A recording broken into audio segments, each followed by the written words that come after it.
Nous sommes le 10 mars 2020. Je suis violemment brûlée au niveau de la fontanelle, jusqu'au milieu poitrine, depuis des heures. J'ai dû sortir dans la nuit. Il y a eu un creux immédiat dans la douleur, dont je suis restée un bon moment, vers les 2 heures du matin. Je suis cible donc de harcèlement électromagnétique, agressée à distance par des dispositifs d'attaque à distance à base de rayonnement électromagnétique, lumineux, thermique ou acoustique. Là, les tortures sont un peu différentes.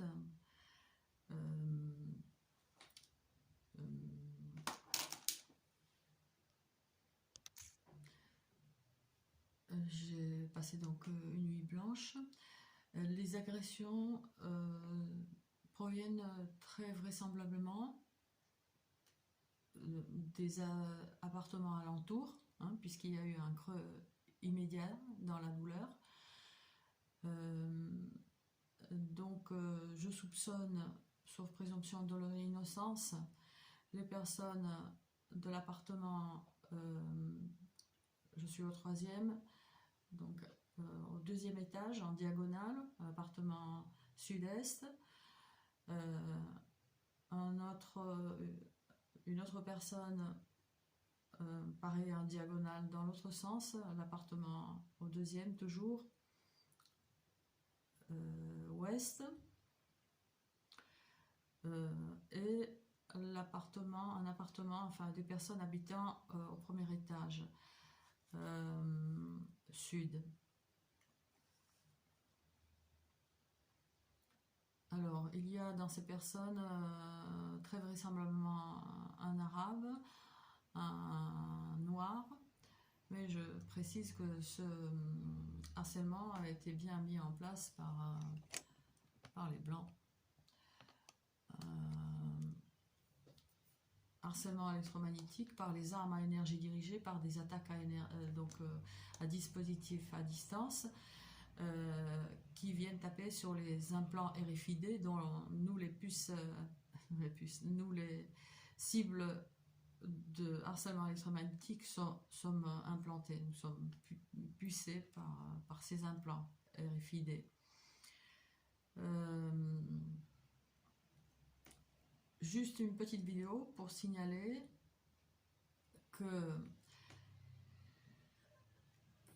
une grosseur soudaine, une petite grosseur est apparue d'un jour à l'autre, fin février, autour du 1er peut-être, ou le 2. Alors ça coïncide un petit peu aussi, je me suis rendu compte avec une petite vidéo que j'ai faite sur une journaliste tchèque qui a été étranglée en partie à distance lors de sa prestation par une de ses armes. Pour ceux qui ne connaissent pas du tout, lisez ou parcourez du moins l'article juridique droit comparé du harcèlement électromagnétique, nécessité d'une loi française. Ce n'est pas nécessaire, et il n'est pas nécessaire à chaque fois que des crapules trouvent une nouvelle manière de torturer, de sortir une loi. La torture est interdite. Il s'agit d'une criminalité militaire, une criminalité étatique qui est sous-traitée, aux personnes alentour de la cible. Donc oui, cette grosseur est apparue soudainement, c'est l'une des caractéristiques de cette criminalité, de ces armes bioélectromagnétiques, des armes à énergie dirigée qui peuvent provoquer une douleur soudaine qui sort de nulle part. Et donc voilà, c'est lié un petit peu peut-être avec cette vidéo où une journaliste est agressée à distance, peut-être par son propre microphone, trafiqué.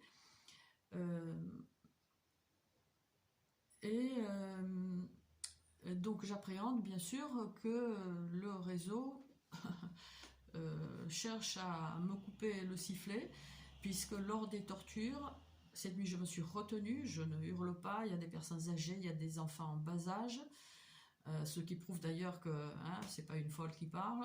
Si j'étais dérangée, je hurlerais tout le temps, je ne tiendrais pas à ces considérations-là.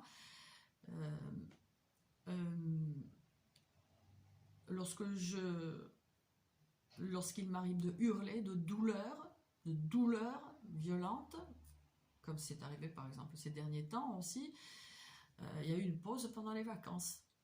C'est vrai, c'est intéressant et c'est pas pour la première fois. La moitié de personnes parties. Enfin bon. Donc voilà. C'est sûr que s'il y a un implant, un nouvel implant RFID par lequel on peut manipuler les cordes vocales, c'est sûr que bon. Donc oui, lorsque je pousse une gueulante, ce qui doit déranger, c'est que c'est pas une folle qui hurle, mais je passe une information. Bon, je dis stop à harcèlement électromagnétique. Le quartier est au courant, j'ai une voix puissante. Mais je passe immédiatement après l'information sur le seul article juridique que nous ayons en France, droit comparé du harcèlement électromagnétique, nécessité d'une loi française de Louis Freiheit. Vous pouvez le trouver sur Internet.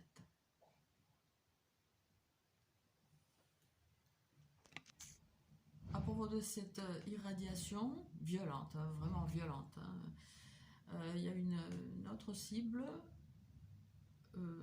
que je connais très bien, qui est une mère de 3 enfants, une mère seule, brûlée elle aussi. Alors voilà voilà son poste.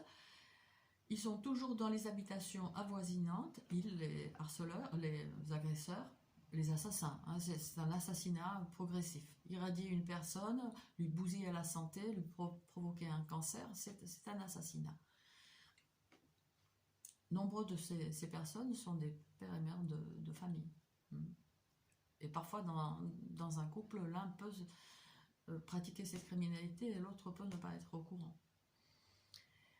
Un jour, un des pions m'a même dit qu'il fallait qu'il y ait mitoyenneté. Oui, pour certaines agressions, avec certaines armes. Après, des agressions peuvent se produire depuis un drone qu'ils vont coller sur un lampadaire ou qui va se positionner devant le soleil ou peut-être devant la lune. J'ai pu filmer justement quand je suis sortie cette nuit certaines choses assez intéressantes. Je vais publier ça tout à l'heure si j'ai la force.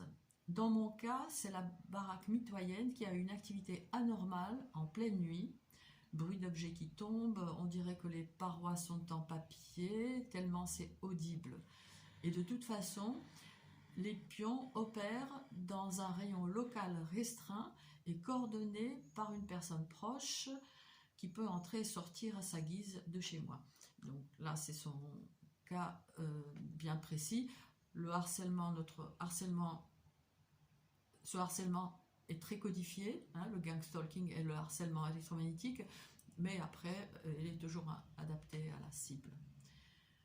Pour ceux qui veulent vraiment avoir une information plus complète sur cette horreur qu'est le harcèlement électromagnétique, torturer quelqu'un à distance par de l'énergie pulsée.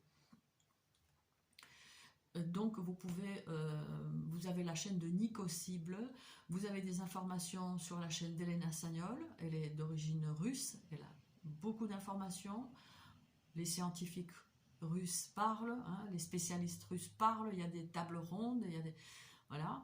En France c'est l'Omerta Severui. D'ailleurs je ne sais même pas si ma vidéo est visible parce qu'il y a beaucoup de choses qui ne vont pas.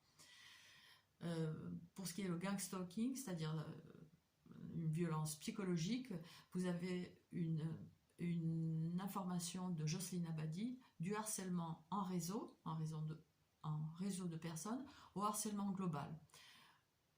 Harcèlement global par ces hautes technologies par lesquelles on peut détruire en catimini sur des années une personne vivante, une cible vivante, qu'on prend souvent parmi les personnes d'un certain âge ou des femmes seules avec enfants, des personnes globalement on va dire, plus vulnérables.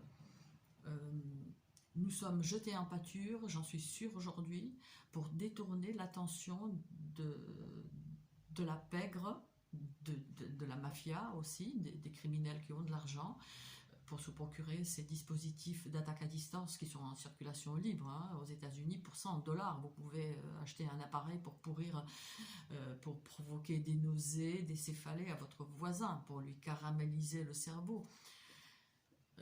Donc, pour détourner l'attention des cibles, l'attention des mafieux, des cibles militaires, de la police, par exemple aussi, qui elles-mêmes participent. Hein. Pas tous, hein, mais les policiers participent. Il s'agit d'une criminalité militaire, une criminalité d'État, protégée par le secret défense.